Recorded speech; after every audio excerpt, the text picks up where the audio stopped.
I don't give a fuck what you say. Ano nangyari doon? May naano po yata sa kanya. May nagbabanta? May nag-stalk? Ganun? Madami po. So guys, no, para mas lalo nating maintindihan ng kumpleto, ay balikan po natin saglit yung pagkaka-feature po sa second channel ni Kalinga Prab kung saan ay mas detalyado yung pagkaka-interview ni Kalingap Ian kay Andrea pa, no? So, panoorin po natin to. Sinabi na off below the belt na mga salita kay Andrea dito, hindi ko nasasabihin. And sobrang pangit na mga sinasabi niya po. At yun nga ang pinakamasama doon na sabi yung salitang panghuli yung papatayin kita. So yun, grabe guys. So yun po yung kinakatakutan ngayon ni Andrea dahil nga may nagbabanta sa kanyang buhay.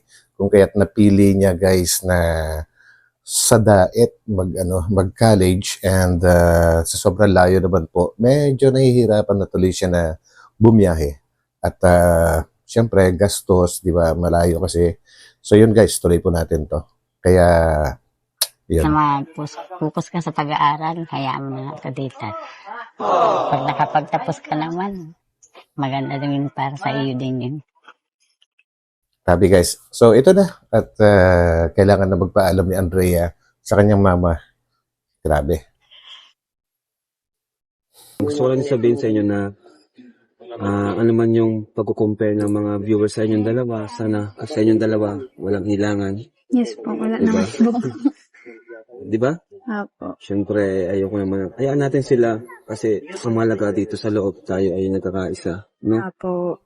Pati si Viancy, yan, kayong tatlo. Kayong tatlo yung madalas na kasi kayo yung may sabihin natin malaking supporters mula sa love team, di ba? Kumusta na? Masaya si na? So yun guys, napanood po natin yung ating pinaka-intro po and para mas maintindihan po natin ay panoorin po natin na buo yung video at yun ang ating bibigyan ng reaction na kung saan ito ay talagang detalyado. And of course, bago tayo tumuloy doon guys, ay huwag nating kalimutan, suportahan palagi ang buong Team Kalingap sa pangungunayan ni Kuya Val Santos Matubang at End the Vlogs and syempre si Kalinga Prab. And pakiusap lang guys, konting lambing lang sa inyo, no? Huwag kalimutan magtamsak sa video na ito and sa mga hindi pa nakakapag-subscribe, pakisubscribe na rin po. So yan, tuloy-tuloy na po tayo guys. Ngayon, no? Masaya ka, Nay? Opo, at na bisita na po din kami ulit. Yung huling vlog, balita ko, may, Siya nga po. ano nangyari doon? May naano po yata sa kanya. May nagbabanta? May nag-stalk, ganun? Anong mga chat? Yung parang nagbanta na papatay. Grabe. Kaya natakot rin ako bilang isang Ikaw ina si po. Sirain. Ano yung Kaya, unang pinuntahan chat ko niya po sa'yo?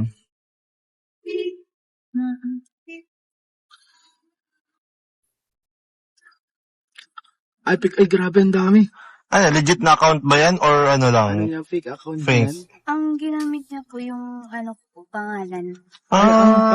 Ang pangalan niya sa Facebook, pangalan mo? Andrea Managman. Tapos Poser pala yan. sa akin. Tapos nag-PM siya sa'yo. Nag-amin. Ay, nag-amin siya sa chat. Opo. Na- Yun pong kasi yung kachat ko po. Kala ko, nagang reply man po ako kasi, baka po sabihin niya na hindi ako namamansin. Tapos hindi ko man po alam na siya din po pala yung kachat ko. Kaya, So guys, ibig sabihin, dalawang account yung ginamit ng tao po na nananakot sa kanya. Yung isa ay ginaya niya yung pangalan po ni Andrea at yun din yung ginagamit ng tao na yun sa pag-communicate kay Andrea bukod dun sa talagang isang fake pa rin na account. So dalawang account po ginagamit nung gustong parang nagbabanta sa kanya guys. And marami po talagang sinabi, kung mapapanood niyo po sa second channel ni Kalinga Prab, ay talagang buong-buo yung detalye. So dito naman ay kinuha lang natin yung maigsing part para lang po ma-recall natin yung yung nangyari. Ito po. Ay, may isa kang kachat na hindi Andrea ang Tapos may kachat ka din na isa na Andrea, nagchat sa tapos mail. siya din po. Siya din pala yun, nag-amin siya. Kilala mo siya personally? Taga saan daw siya? Ewan ko po dun, nagang reply man lang po ako ay, Ano yung mga sinasabi niya sa'yo? ano daw po siya ay, fans daw po siya ng ano, Kalinga. Fan siya ng Kalingap? Friends ng Kalingap. Alam, Ang ibig mong sabihin nun is nanonood po siya ng mga videos ng Kalingap. Siguro doon niya nakilala si Andrea or classmate niya or schoolmate. Pwede po eh. Pwede pong ganon. nanood daw po siya ng vlog. Nililito nga po ako, sabi daw po niya, classmate ko daw po siya. Oo. Classmate? Tapos, una po sabi niya, babae daw po siya, naiingit daw po siya sa akin. Grabe. Ingit siya sa'yo? May, ano pala yun? Parang inggit. Kala ko lalaki na nagkakagusto, ganyan. Tapos, lalaki nga po siya. Ay, lalaki pala talaga. Nililito ka talaga, no? Nanlilito siya. Sinasadya niya para hindi mo talaga malaman yung identity. Pero guys napaka-useless din nung yung panlilito nung tao na yon kasi bandang huli, sinabi rin niya yung pangalan niya. So, patingin nga ako ng ibang, okay lang, tingnan ko yung ibang mga chat. Pero, ano yung simula dito?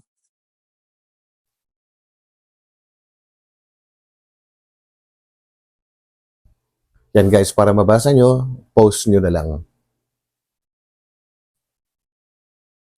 Grabe talaga yung pagbabanta eh. Anong pangalan ng lalaki? Junior Junior. Junior ano? Baras. Kinabahan ako, kala ko Junior Abingat. Pakilala ko yun. Junior Baras. Anong Ayan yung po. Junior Baras, yung nag-usap kayo, ano yung mga sinasabi niya? Ay grabe, sa pangit ng mga sinasabi niya. Madami po siyang sinabi na off below the belt na mga salita kay Andrea dito, hindi ko nasasabihin. And sobrang pangit ng mga sinasabi niya po. At yun nga ang pinakamasama doon na sabi yung salitang panghuli yung papatayin kita. Meron po siyang sinabi. So yun guys, at yan naman yung isang malaking reason kumbaga kaya napagdesisyonan na ni Kalingap Rab na isama si Andrea guys at doon na tumira sa bahay ni Kuya Val po doon sa may mga kasama din po siya doon ng mga scholars ni Kalingap Rab. So yun guys, tuloy po natin. Ano naman, ikaw, kumusta yung pag-aaral mo? Hindi nahihirapan ata siya sa pag-aaral kasi ang layo niya. Nalilate po ako. Nalilate siya. Ka. Ang dami po kasing nananakot sa akin. Yun. Doon po ako nag-aral sa RHT. Sa Kasi naman, tinawa naman yung lugar niya dito, nakatakot naman talaga. Tapos silang dalawa lang.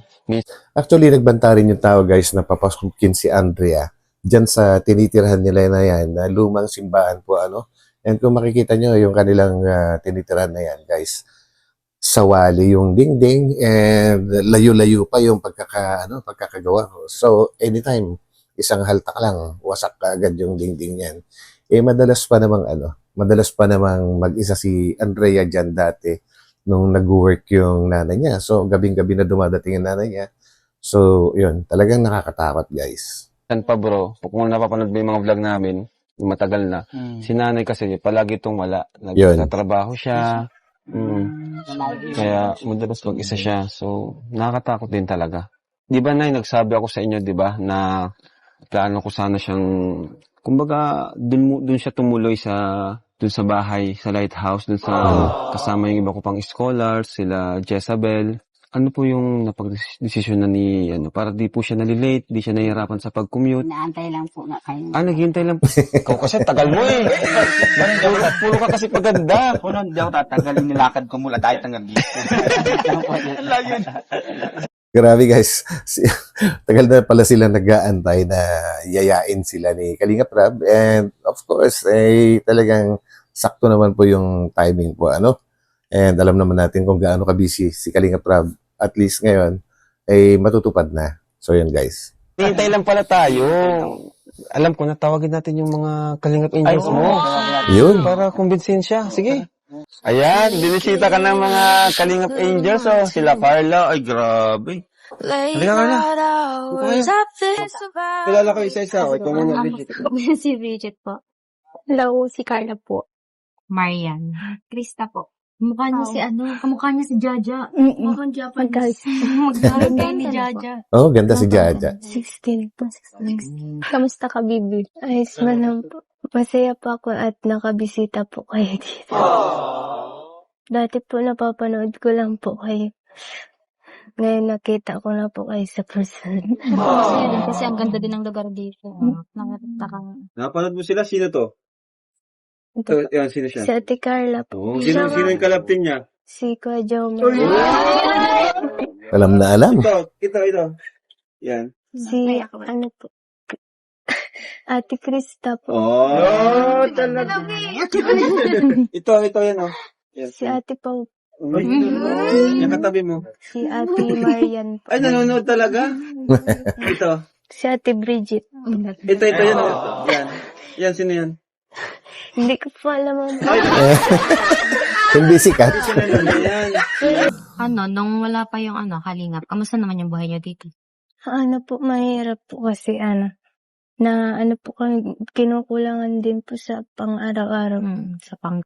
Actually guys, nung unang i-feature po ni Kalinga Prab itong si Andrea, grabe po, sobrang payat. As in, payat na payat po. And ang nakakatuwa naman po sa kanya, kapag inaabutan siya ng pagkain kahit kasalukuyan nagbablog sila, hindi niya tinatanggihan guys, and habang nagbablog, kumakain po siya.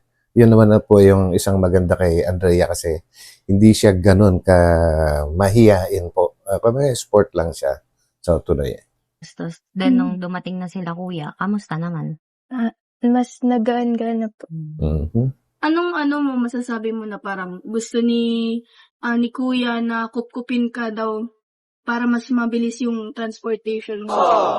Nagpapasalamat po ako kay Kuya Rab kasi nga po mas hindi na po ako malilate at mapapalapit na po. Tara na? Nag-ipay ka na? Mamadali. Ayaw pa lang sa lista tinusok. Tulungan mo na daw mag-impake at Sige, tara na. Ano palang sabi ng mama mo? Okay lang na magkahiwalay kayo? Okay man lang po at sa pag-aaral ko man nga po. Sino Yun. makakasama niya dito? Wala po. Ako na Grabe. lang. Saka tinan niyo, ang dami pang medal din. Sa'yo, kuya. Matalino yan si Andrea guys. Yung iba po Oh, sa dami. kapatid ko. Grabe Yan, naman yun. Nakakatuwa. Paninda nila yan. Uy, Beshi. Pinapasaya lang natin si Andrea. Pero di naman siya natutuwa. Ang tahimik niya kasi.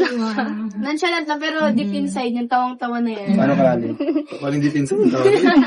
Makita nga lang yan si Beshi. Hindi, naiiya yan ano nga pala mo ulit? Naiiya lang yan. Nalimutan. Temo, tumatawa siya. Siyempre, nahihiya naman siya kasi first time niya makasama, And hindi naman siya nonchalant kasi nakikipag-usap. Lahat ng katanungan sa kanya, sinasagot niya. Hindi yung kagaya ng iba dati na talagang parang tulala. So, yun. Hindi pa ako napatawa. Tsaka Andrea, huwag kang masyadong mahiya sa amin. Kasi alam mo na, ganyan din ako dati. Sobrang mahiyain ko din. Tapos hanggang sa tumatagal na, naging mas komportable ako sa kanila. Tsaka mas lalong nakikilala ko sila. Then, Actually, guys, kung napanood niyo po at naumpisahan niyo naman yung pagkaka-discover or pagkaka-feature kay Carla, grabe.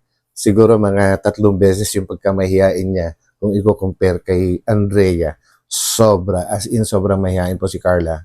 Tama yung sinabi niya na dahan-dahan hanggang sa naging komportable na po siya. So, yun.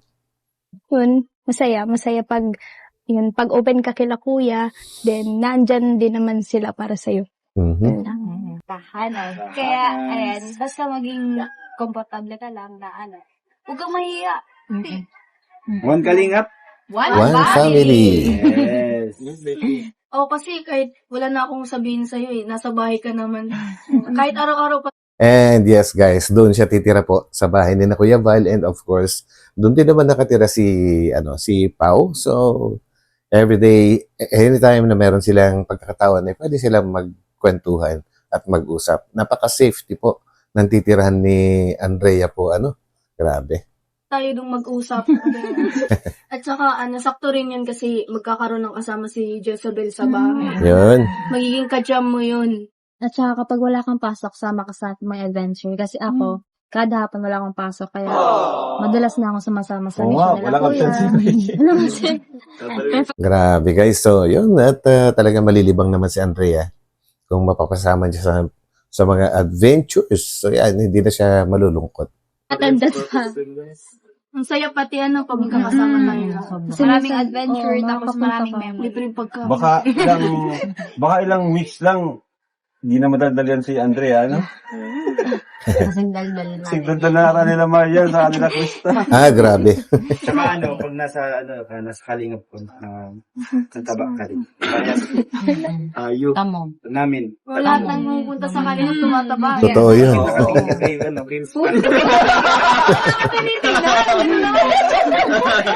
Usapang mo taba. Hindi sa akin, matataba na. Mag-ano kaming So, ito na.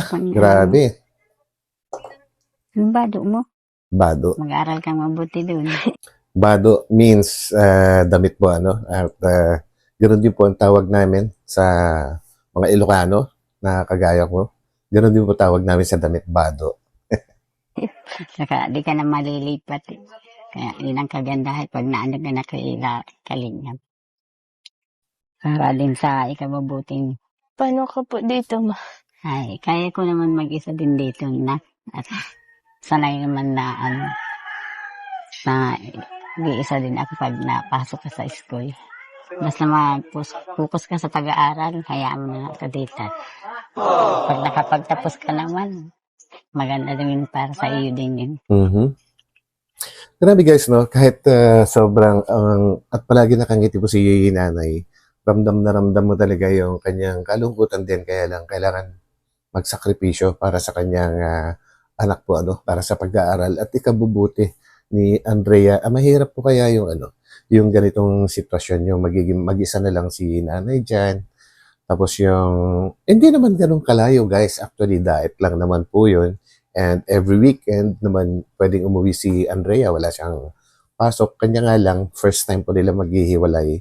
And nakakalungkot po yun kasi na-experience ko rin yan nung ako'y high school. Doon ako tumira sa bahay ng kapatid ko, ng ate ko. And syempre, namimiss ko nanay ko. First time kong mapalayo. Ganon din po. Kaya alam ko yung pakiramdam po nila, guys.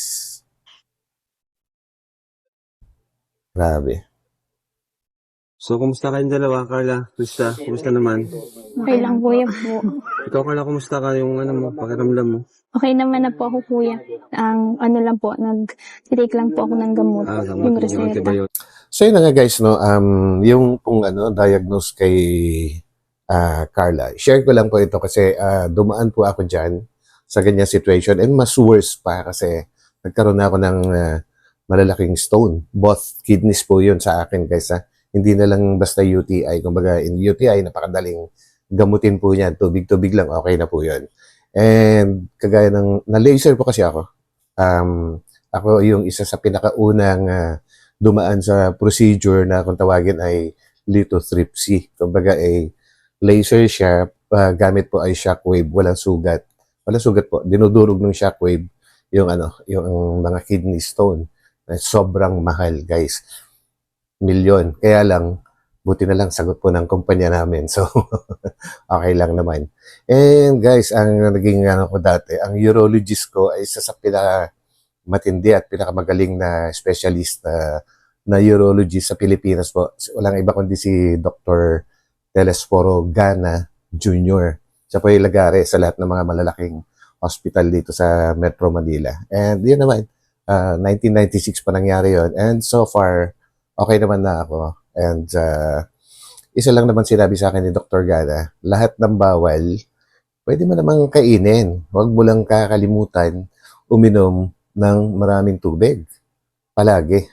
At lalong-lalo na pagkatapos mo kumain po ng bawal, no? Para ma-flush out. Para mahugasan din yung toxins na naipasok mo sa loob ng iyong katawan.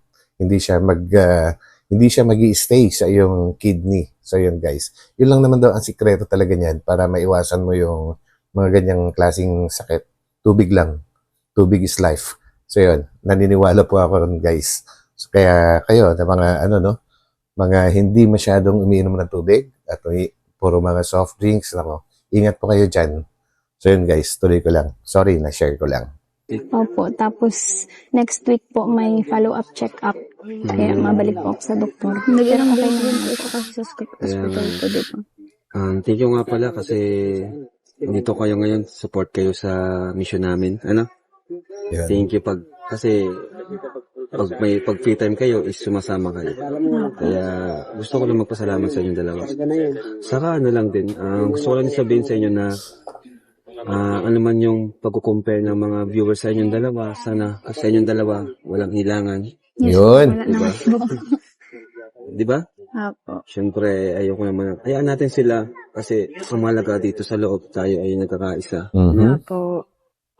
Pati si Viancy, yan, kayong tatlo. Kayong tatlo yung madalas na kasi kayo yung may sabihin natin malaking supporters mula sa love team, di ba? Tandem. Kaya yun, kahit ano man yung mabasa nyo sa kanila, huwag kayong magtanim ng sama ng loob sa isa't isa. Kasi hindi naman si Carla yung nagsabi, no? Hindi rin naman si Krista yung nagsabi, no? Di ba? Di ba? Si Carla, ito, talagang subok na to si Carla eh. Sanay na to si Carla at napatunayan na rin niya na talagang kahit supporters ng iba ay yung sinasabi sa kanya, si Carla, di siya nagtatanim ng sama ng loob sa kapwa niya, Kalingap Angels. Yun, tama po yun guys. At naano po natin yan, nasubaybayan natin and ganun din po si Viancy po Sabi pa nga ni Viancy guys, hindi niya kailangan pansinin yun kasi hindi naman siya kilala ng mga bashers. Hindi naman siya kilala yung totoong pagkatao niya. Kumbaga kung ano lang yung mga napapanood, dinadagdagan, sinisiraan. Ganon din po kay Carla guys. And itong advice, most applicable po ito talaga sa kay Krista, dahil siya yung talagang baguhan. Itong si Carla at si Viancy, 2 taon na. Magdadalawang taon na si Viancy. Ito si Carla, 2 taon na. Kumbaga sanay na sila sa mga bakbakan ng mga ganyan. Tahimik lang po sila. Napaka-humble nilang mga tao. Wala silang kaingay-ingay. Yun. So, kung naman Krista bilang baguhan, sana ma-adapt mo rin yun. Yes. Na hindi naman natin kalaban yung isa't isa dito. Mhm. Actually, masaya nga ako kasi sinusuportahan niyo yung bawat isa. Magaya ngayon, si Andrea, di ba? Sinuportahan niyo. Kasama kayo sa pagsundo sa kanya. Yun lang. Thank you sa pagsama. Yun. The Anong best. gusto niyong mensahe kay Andrea? Yun Carla. po, kuya, ano lang, patuloy lang din po siya. Kasi naandyan na din naman na po kayo. Tsaka, yun po, simula na din siguro ito ng pagbabago ng buhay niya. Yun. Kasi naandyan na nga po kayo. Kaya, yun. Saka napatunayan mo na rin yan sa sarili mo na talaga nabago, di ba? Si Krista naman, unti-unti na rin nababago. Ikaw, Krista, anong gusto mong sabihin? Message mo kay Andrea? Na, ayun po, magpakatatag lang po. Kasi kahit gaano kahirap ang buhay, hindi naman po yan hadlang para hindi maabot ang pangarap. Yes. Kaya po, natuwa nga din po ako kanina kasi umagri po siya na yun nga, sumama po sa inyo. Kasi para daw po sa pag-aaral. Yun. Kumbaga po, talagang desidido po siya na Saka mag-aral mahirap talaga. din yung ginawa niyang sakripisyo kasi alam mo kung bakit? May hiwalay siya sa kanyang mama. Correct. Di ba? Yun din yung sinasabi ko kanina guys. Napakahirap po talaga yun. Lalo na yung mga ganitong situation po, first time. And hindi rin maiwasan syempre ni Andrea na mag-worry sa kanyang nanay kasi nga in case of emergency, sino tutulong sa kanya. And vice versa. Ganon din naman si nanay, mag-worry din kay Andrea kasi hindi na niya everyday na makikita, kaya nga in-advisean siya ni Kalingap Rob na i-communicate si Andrea. Magkaroon sila ng constant na communication po para hindi naman nila masyadong ma-miss yung isa't isa. Hanggang sa syempre makakapag-adjust din sila diyan balang araw. So yun. Bata pa po siya. No choice naman kasi wala din naman siyang papa. So kailangan na talagang tatagan. Tama yung kailangan yung tibayan, tatagan. Kasi walang ibang makakatulong sa sarili niya, kundi sarili niya din. Tama. Tayo support lang tayo, di ba? Correct. At sa inyo, sarili niyo lang makakatulong sa inyo. Andito lang ako, suporta lang ako sa inyo. Yun, tama po yun. Ganun. Financial. Kaya nga meron tayong vlog, di ba? Ready na na? Ready pa na? Kinakabahan ka na. Hindi naman kami nangangain. Yan lang dala mo? Iiyak nga yan. Kaya ka nangiiyak nga siya. Nay, iyakin namin yung anak mo. Uli na lang po namin bukas. Uwi po yan dito Safe yan sa bahay. Opo. Ano sabi mo, uwi na mataba na? Baka ikaw. Opo, umuwi ako sa amin, mataba na ako. Bakit tataba siya? Bakit? Si Pids yung papakain. Ay, grabe. Baboy. Para pag natakot tuloy si nanay, huwag na daw isama, please pala. Bigay ka ng last message. Uy, last message. Hindi na babalik. Bigay ka ng message kay mama mo bago ka mag-alis. Pero syempre, bigay ka ng message kay mama mo. Oh, ma-message na si Andrea. Mama, ingat ka po, Igdita. Ito lang po, mawawala sa sana. Kapitana. Kung masaya ka at nakita mo na sa tingin mo na angel na makakasama mo para din sa kanya yun ay sa pag-aaral na ano na siya. Meron talaga para sa pangarap, di ba? Sacrifice. Uy, tissue! Hindi guys, pa-comment daw naman po kung anong title nung may kakantahin si Krista dito eh. And ang ganda, nagandahan po ako sa lyrics. So please comment down kung ano po yung title nun at isa-search ko na lang. Group hug! Grabe. Sama-tama daw pa. Iyakan na. Isang pangarap, ako'y naniniwala. Ako ay ilipat ng lahat makakakita. Sa isang pangarap, ako'y magtitiwala. Ako ay lilipad at ng lahat makakakita sa isang pangarap. Grabe. Hug na hug! Hug! Hug ka din doon.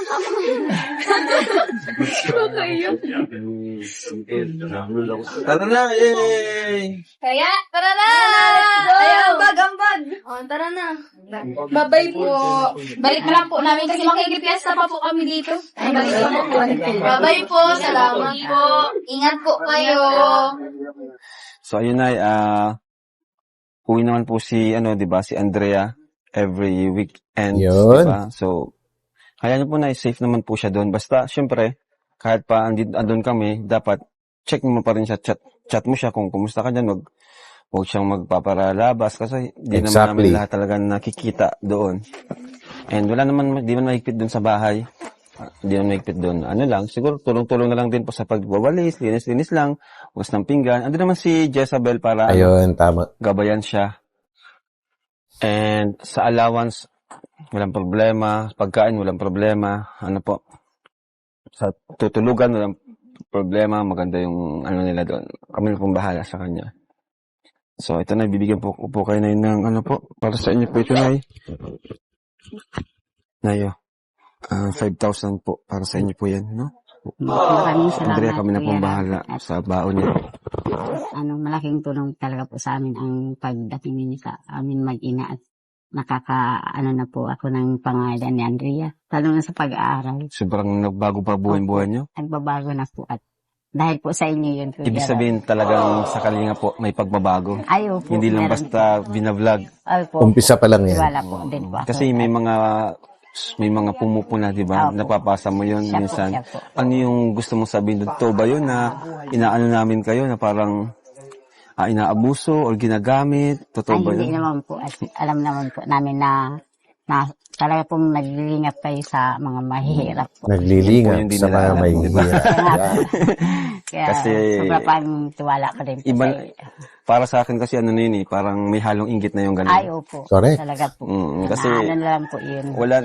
kasi kung may magreklamo sa amin, unang magreklamo sa amin yung mga beneficiaries ko. Opo, opo. Exactly. Wala Di ba? silang mahalungkat kasi yung mga beneficiaries ko masasaya sa atin Ayaw po. Masaya sa loob ng tahanan natin kasi ang daming natutulungan, natutupad yung unti-unting naabot yung kanilang pangarap na makapag-aral na Siya po. sa kolehiyo. Opo. So, yun na. Thank you po. Salamat At din po sa inyo po. pupunta po Lalo na- kami doon sa bahay Opo. para ihatid po si Opo. Andrea. Maraming salamat po. Thank you po, Nay. Tiwala God po bless ako po sa kayo. inyo po. Opo. God bless din. Ayun na. Umiyak din ba? Si nanay. Abay, Nay. So yun guys, no, hindi na rin talaga mapigilan ni nanay na hindi maiyak kasi syempre, alam na natin kung bakit. Pero nagpigil siya sa harap ni Andrea. Ayaw niyang ipakita na malulungkot siya sa pag-alis ni Andrea. Syempre, maapektuhan po yung kanyang anak kapag ka nagpakita ng kahinaan ang isang magulang po. So, kailangan, napakagandang ehemplo ng magulang din ni Andrea. Hindi siya madrama na tao. So, yun guys. At yun na nga. At papunta na sila sa bahay ni Kuya Val. Uy, hindi ko si Andrea. Matulungkot lang si Andrea. Andrea naman pala. Kaya ba siya? Kala ko kasi atin ang iiyak. First time ata to sa buhay nila na magkakahiwalay kayo. Pansamantala lang naman. Para sa pangarap. So yun guys,